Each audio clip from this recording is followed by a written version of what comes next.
All right, man. We got FrankenJon here. We got I did the great modification with the top loader, adding the tines to it to keep debris from getting in the pump. That should I ever end up still getting something in the pump clogged up to the point where I can't clear it, and I really would like to have a way to remove the pump while I'm on the river, and sort of keeping a bunch of tools with me, and having to fight trying to get nuts back up inside there again. I made extensions, so I have really long extensions now, and I made a big T-handle with a socket on the end, and now I can take the pump off while I'm on the river. Let's pull these 4 bolts. The steering's on a quick release, reverse is on a quick release, and it's got a couple hose clamps for the baler lines and the main water supply line. That's just a regular screwdriver. So I pop all that off and I can pull the pump out on the river.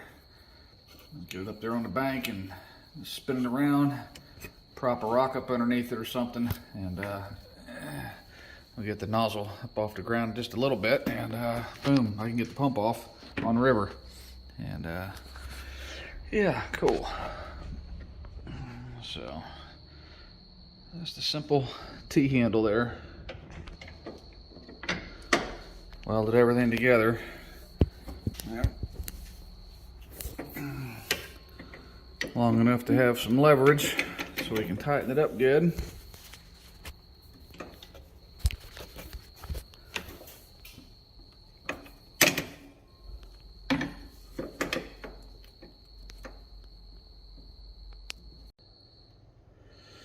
All right, so there's the pump bolts there, and I took and I packed the inside of those with grease just to make sure nothing corrodes. It's actually galvanized conduit is what I used, just to help prevent corrosion. But since I ground and welded on that stuff, there's going to be some areas on the inside that would still rust. So I packed them with grease. I don't have to worry about that.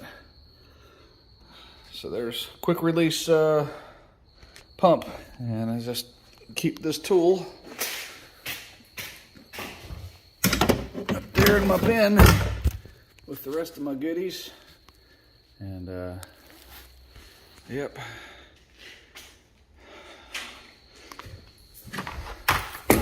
And my new paddle there, I gotta stick that somewhere. Let's see.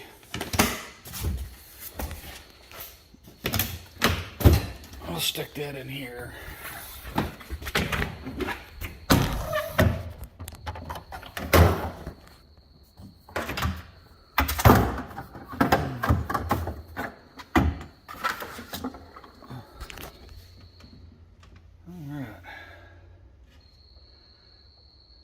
Give a little peek there for everybody.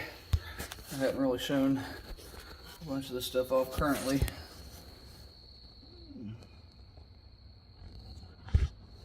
That motor's from SBT. I haven't had any problems with it. It's been running great, smooth, plenty of power. I added a remote grease hose so I can lube the whole bearing without having to pop anything open.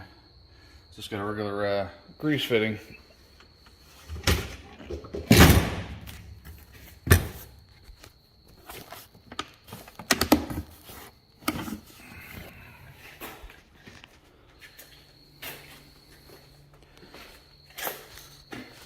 Just a regular grease fitting right there. And those who have bilge pumps, you got a bilge pump on the side there, you start doing hard turns, you can actually take water on. So what I did is I stuck a one-way check valve so only water could go out. Water can't come in anymore. Because there for a while I was taking on water every time I get crazy doing turns and stuff, and I was wondering how I was getting water in the boat. Watching videos and whatnot, nothing was coming over the sides. So that left me to think that's the only place it could have been coming in at. Since I put the check valve on there, I haven't had any more problems. So, all right. Well, there's FrankenJon, ready for catfish season here soon.